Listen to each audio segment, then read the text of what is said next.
Brevin Jordan gets an extension amidst all the drama, and there are some questions emerging as Week 14 has begun in the NFL. It is SNL, Landry Locker, Cody Stoots with you. Be sure to subscribe to the channel. We're pushing 800, trying to get to 1,000 by Sunday. We got some big plans for you. More content, same podcast that you can already subscribe to on all podcast platforms, but now its own channel. So be sure to subscribe to that in the comments. Shout out to everyone who's been listening to our digital work and watching our digital work for the last few years, and the collaboration that started this year. It's expanding with the new channel, and we appreciate the support. It's free, by the way. Not free. Brevin Jordan, he just got an extension. He is going to be back with the Texans next year. I think this is a good move. I think this is a cheap move, and I think it was worth it. He adds an element to this offense that they don't have. There is one thing, though, that I want to make clear about this whole thing.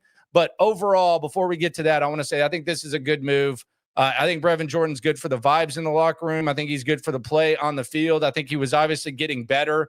So I think this is a no-brainer move for the Texans and for Brevin Jordan. Yeah, the rare win-win where there's only one negative outcome for both sides, and it's that if Brevin Jordan doesn't bounce back physically from the injury, okay, that's unfortunate, but that's an easy way out for the team, and then Brevin Jordan will have to figure it out then. But just his mentality, the way that he sort of evolved and the team talked about him, how he kind of turned into a guy that didn't totally understand what NFL life was and turned into a guy that was like a very good NFL player that was taking care of his body, that took the next step physically, mentally, with the game plans and everything like that. It feels like this is a guy that's going to diet. Exactly. It feels like this guy is going to attack rehab and come back and give himself the best opportunity to bounce back and be a factor. And he was really good in the preseason and in the first game. And it looked like he was going to be a useful cog in this offense. And look, they'd be better if they had Brevin Jordan. I feel like that's a fact that I could stand behind, even though it sounds like an opinion. They'd be better if they had Brevin Jordan. He can get open over the middle. He can win against linebackers and DBs. He was blocking better this year than he ever has, which would have helped them out a little bit in the run game and some of the blocking issues. I feel like it's a big win-win for both sides. Texans get a cheap option for their third, 2-3 tight end, and then Brevin Jordan gets a comfort space to try to bounce back from that injury. Yeah, the one thing I will say about this is while I 100% support the move, I think it was a borderline no-brainer.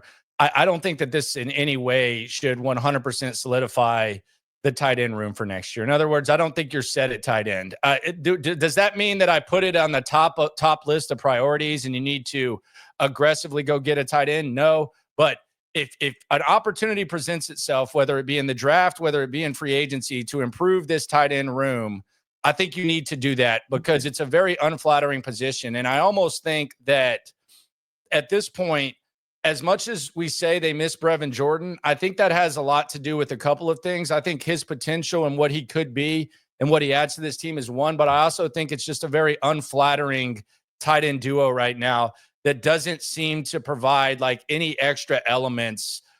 They almost seem like the same player in different ways. I know Cade Stover's a little bit more aggressive, but I say all that to say Brevin Jordan, good. But if the draft comes around and there's like an opportunity and a crazy opportunity, whether even if it's in like the second or third round and you get a tight end that can help you in the run game, pass game, and then you can just kind of increase the competition in camp, I'm not opposed to it at all. I don't think that this is a run it back tight end room, or at least it shouldn't be. Yeah, they better learn from their mistake on the offensive line where they intended to have one offensive line room and got it the following year and didn't have enough competition in the room at offensive line. Don't do that with tight end. Hopefully you learn from that if you're Nick Caserio and the Texans and DeMeco Ryans. Yeah, you could very well have Dalton Schultz, Cade Stover, Brevin Jordan as your 3 tight ends next year, and I'm with you. Move it down the list of priorities. Don't take it off the list. You're still shopping. If the right free agent becomes available, the right draft pick becomes available, you absolutely try to add to the equation. And then, okay, let's find out who gets pushed. Are they pushing Brevin Jordan? Are they pushing another position on the roster to keep maybe 4 tight ends because you've got some versatility because guys can do different things? Yeah, don't ignore it. It moves down the list, but it doesn't move off the list. And I mean, there's just a lot of opportunity for guys. Tyler Warren out of Penn State, who knows when he's going to go. Loveland out of Michigan. Fannin, the kid out of Bowling Green, I think, and then you have Gunnar Helm and some other guys even down the list. The former A&M quarterback at Vanderbilt, is it Sowers, whatever. There's a lot of options at tight end. Jason Taylor's kid out of LSU, Mason Taylor. Don't shy away from the tight end position, but Brevin Jordan should definitely be a part of it, regardless. Well, and if you got a opportunity to add a Dalton Schultz, like when you first added Dalton Schultz, like maybe a veteran who overestimated his market but is a solid player, do that too. Like that free agency happens before the draft. You don't have to ignore it, but you don't have to focus on it. I think that's the beauty of this. And then for Jordan, I mean, you could have gone into a very murky free agency. Nobody knows anything about your knee. The stats, like we have been there every day through training camp, Landry. So like we saw the progress that he made. Other teams haven't seen that. Like you can't tout that if you're Brevin Jordan, his agency, and he hit free agency and he's out there trying to find a new team. Like that's like they would look at the box score and be like, this guy scored 3 touchdowns in his rookie year, and he scored 2 touchdowns in the 3 years since. Why would we even pay this guy or think about this guy? But the Texans know, like they have an investment, they have an understanding. They probably know where the knee is at this point better than anybody would know as well. So it works out for Jordan that he gets to be in a comfortable situation with teammates he knows, a quarterback that he knows, a quarterback that he seemed to have a relationship that he was building really well. It's a good spot for him too. Yeah, no doubt. The Brevin Jordan thing is interesting. It is SNL. Landry Locker, Cody Stoots with you. Bye week continuing, but week 14 has begun in the NFL, and the hottest ticket in town right now is the Detroit Lions. They're looking really, really good. It has Cody Stoots localizing it. I'm watching the Lions do what they do, and I don't know that any coach is going to match Dan Campbell's aggressiveness. But I started thinking about Dan Campbell because I was not in on Dan Campbell when he got hired. I thought he was a goofball at the podium. Yeah. I don't like walk around head coaches that don't coordinate one side of the football. I'm not totally in favor of those type of coaches. When Campbell took over the offense for a short stint, they nosedived. They were terrible. But then he hired a couple of really good coordinators. He coached up the guys that he had there, and he had a GM that got him a bunch of really good players as well. And now here in year 4, they're probably the best football team in the NFL. And so it's tough to compare year 2 DeMeco Ryans to year 4 Dan Campbell. But as I watched that game, I kind of wondered, does DeMeco Ryans possess the ability to be the head coach of one of the best football teams in football 2 years from now? And I couldn't find a way to say no to it, but I wasn't like, absolutely, yes, he's going to be the head coach of one of the best football teams in football in the next couple of years. And I feel like that's probably because some of the hiccups we've seen over this season, could they get coached out? Like the discipline on his team, not just the penalties, like we hear penalties and discipline kind of associated with each other, but just like he's explaining, hey, the way we win is everybody does what they're supposed to do. Well, they lose. Well, it's because guys aren't doing what they're supposed to do. So like the coaches allow that to happen or coach that or couldn't get the guys to get to that level. Like the discipline, the penalties were disappointing. And then the big thing for DeMeco Ryans is he going to be able to make tough decisions with coordinators? And is he going to be able to hire a really good coordinator for the offense? Because obviously he takes care of the defense. It's different than Dan Campbell. Is he going to be able to hire a really good coordinator or find a really good offensive mind for his offensive system?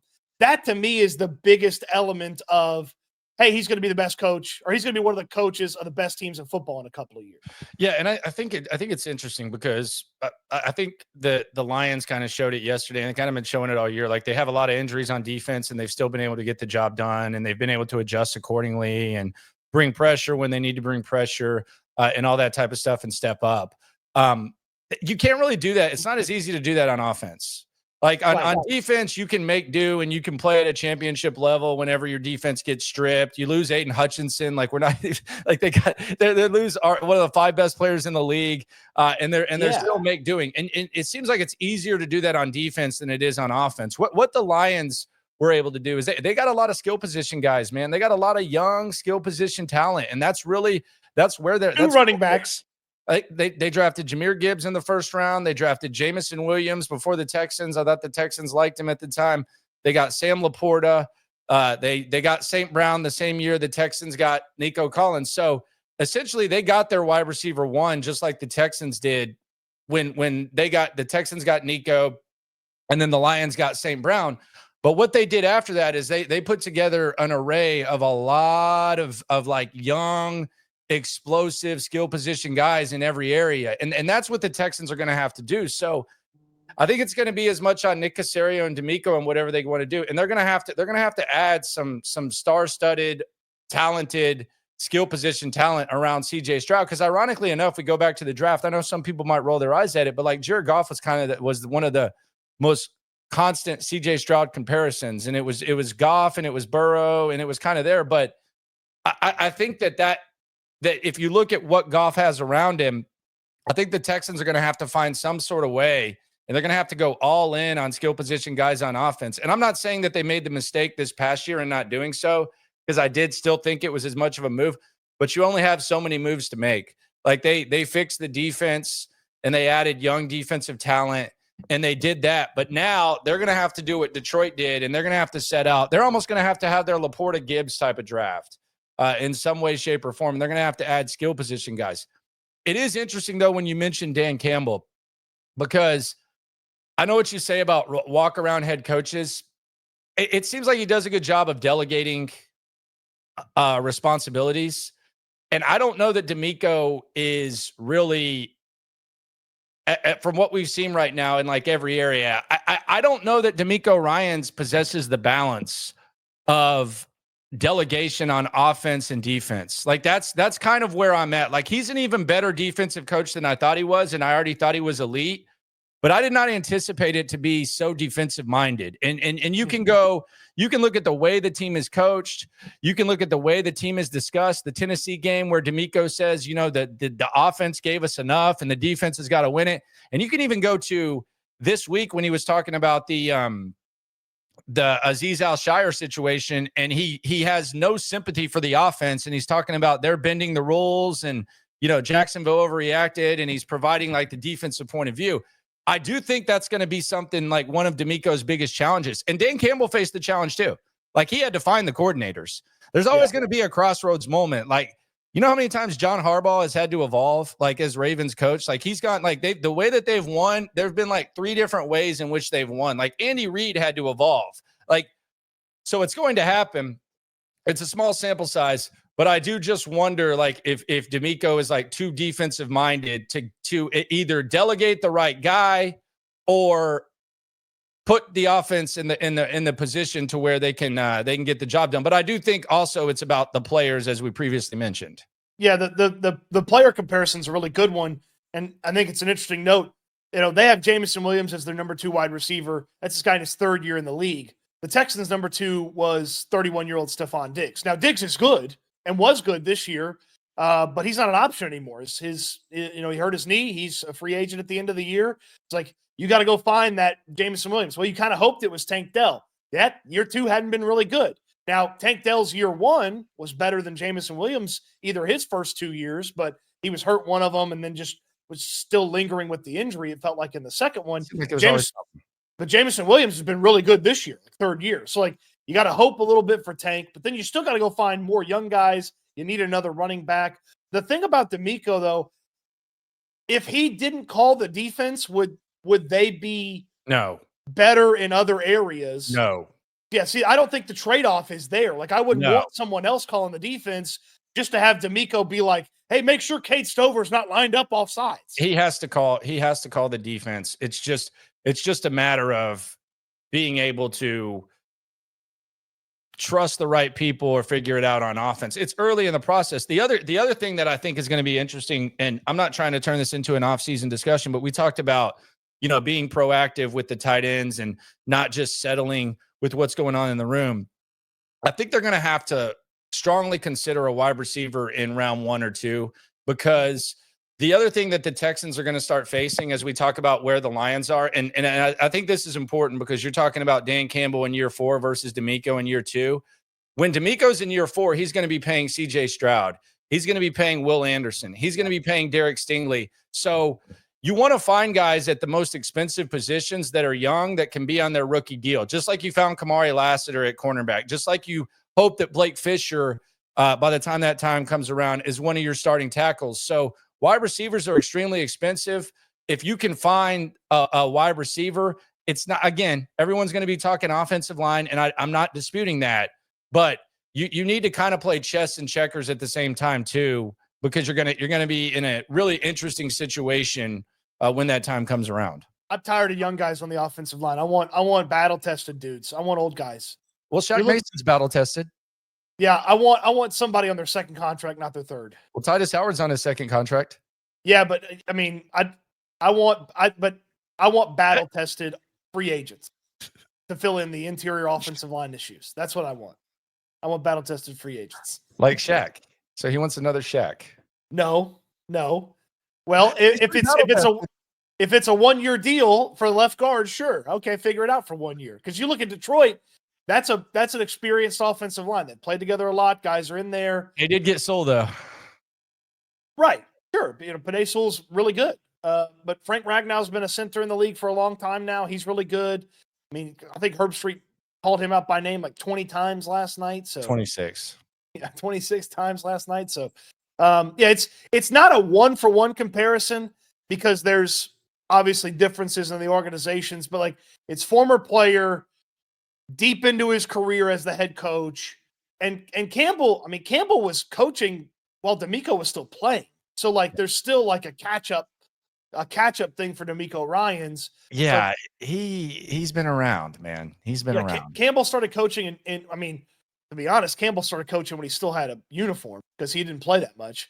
But I mean, he finished in 2009 and was coaching right immediately in 2010. He was an interim head coach at one point, and then now he's in his 4th year as the Lions head coach, and it's worked out really well. By the way, that was a dumbass decision yesterday. Like that was a dumbass decision yesterday. And which one? Going from it for his own 30 or going for it at the end of the game? Both. Like he's a bit like he's lucky that Goff was able to. The football gods tried to screw him over there. That is going to come tumbling down eventually. That is bit coaching gone wrong. And there's one thing too that we haven't mentioned about the Lions is they somehow for 2 consecutive seasons held on to the best offensive mind in the building. Yeah, which is interesting. And then they're gonna have to face him twice a year, though. I anticipate. Yeah, so the Ben Johnson situation, I think it's pretty. He's going in the division. Would you say? I would tell you that if he was picking, he'd probably pick Chicago. I think he's going to the Bears. I think mark that. He's going to the Chicago Bears, and they'll see him, and then we'll see how they handle that. Yeah, and so like bouncing. Well, and Aaron Glenn might leave too.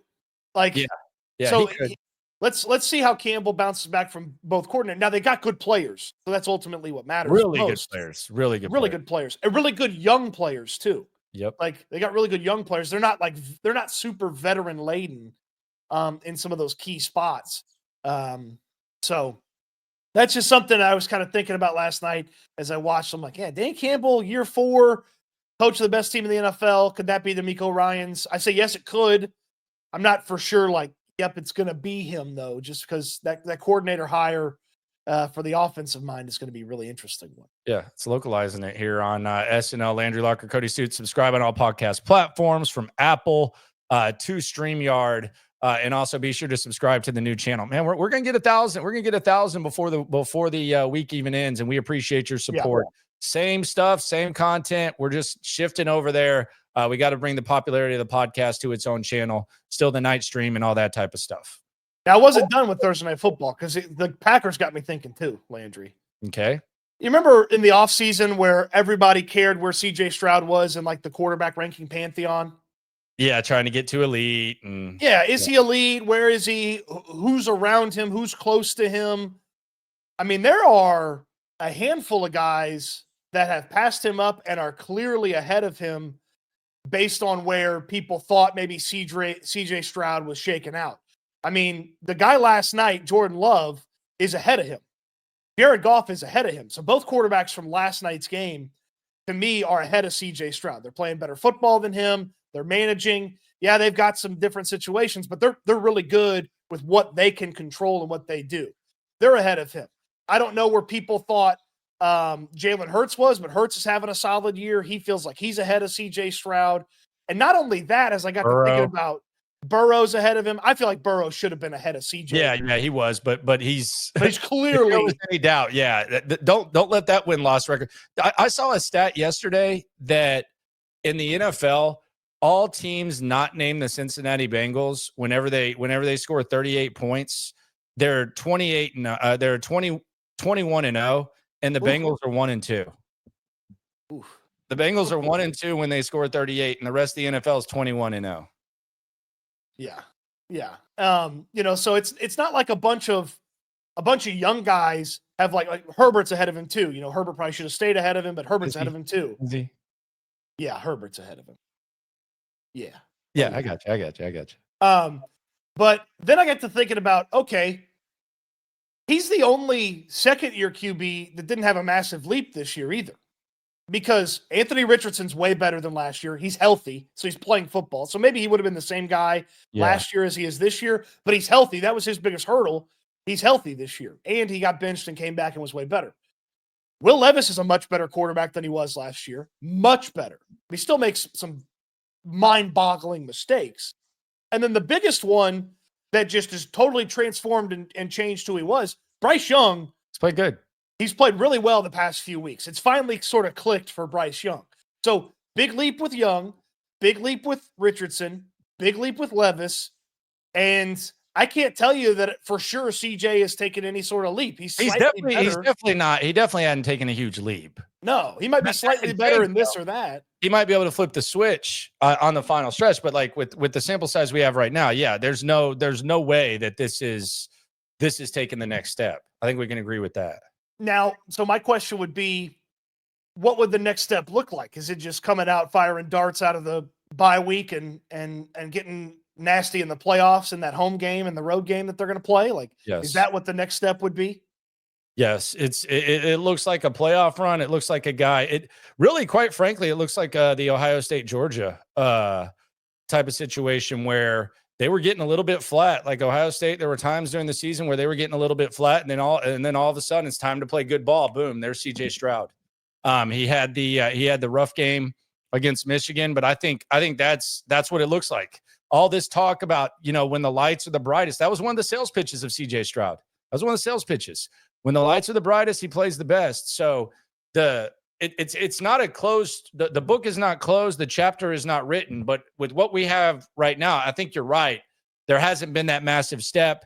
He's probably on the top 10 fringe type of quarterbacks right now. If we were listing them, he's still better than all the second year guys, despite the fact they've made progress. So don't like misrepresent what Cody's saying there. But one of the biggest sales pitches, that's his opportunity. Get in the playoffs, make some noise. You take this team to the conference championship, you win the home game, and then you go on the road and win a game, then there it is. That's progress. That's the ultimate progress, quite honestly. And Stroud talked about this at the podium a couple weeks ago, too. Somebody rattled off his stats, and, hey, they're about the same as they were last year. And he's like, I don't want to be the same. Like, don't you want to improve? Yeah. So, like, those three guys have improved. He's a little bit better in, this or that, but like, it's not been some jump like some of these other guys have taken. So then my follow-up was, well, okay, what's kept him from jumping? Like how much blame do I place on him?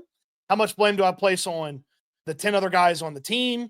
And then how much blame do I place on the headset that is Bobby Slowick? And I feel like a lot of that blame goes on the team. The answer is yes. Yeah, sure. They're all to blame. No one's blameless. They're all to blame. But I feel like the 10 guys he plays with on any given offensive snap, it's hard to trust 5 of those guys blocking. It's hard to trust, 4 of the 5 pass catching options. Most times he goes out there. It's pretty tough to make 2 of the 3 running backs. Yeah, 2 of the 3 running backs that he's had for a lot of the season. Like, it's tough to make that leap when you don't have somebody to help you make the leap. Like, these other guys have guys that have helped them make the leap this year. It's tough to make that leap when you don't have somebody to help you, like Stroud's situation right now. Fact. I agree with you. I think there's a number of things. I don't think it's closed, but I mean, between CJ Stroud, Tank Dell, and Bobby Slowick, that those are 3 of the most disappointing things that we've witnessed. Is it something that can be fixed now? Who knows? Maybe we need that offseason of them focusing on the offensive guys, but that's just kind of where it is. And again, he's still 5th in passing yards. And when Diggs was playing with Nico, they were the top passing team in football to start the season. They had issues running the football. They were still having trouble pass blocking, but they could at least operate the offense through the air.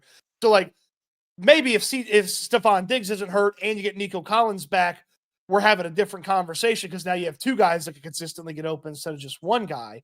So maybe it's a little bit different from that standpoint if you'd still have Diggs. But you don't have Diggs, and it hasn't looked like it's been a big leap forward, which I feel like as a lot of people were expecting this year. And it's kind of a good problem to have when you're as good as Stroud was last year and he's kind of the same and you're disappointed with it, but you still need to take that next little step here, final 4 weeks, whatever the playoff run is, to go to where the Texans want to go. Like, he's going to have to drag this team to where they want to go because of the challenges that this offense does present. No doubt. It's not an equal playing field for sure, but sometimes you just gotta rise above it. We'll see how that goes. It's worth noting those second-year guys that took the jump. Steichen's an offensive-minded guy. He's in charge there. Callahan's an offensive-mind guy. He's in charge there. Canales, Dave Canales. I was going to say the guy that cheated on his wife, but that would have been a bad way to identify him. Dave Canales. The right one. He wrote a book about it. So Dave Canales, offensive-minded guy, in charge there. Bobby Slowick, not on those guys' level. Yeah. Not on those guys' level. Well, you just opened a whole big can of worms. We got plenty of time to think about it, plenty of football to watch. It is championship weekend, so be sure to enjoy that however you wish. And when it comes to the Texans content, no matter what, when it comes to that, we're all in it together. Eat good, sleep good, be good. We'll talk Texans again soon. Thanks, everybody.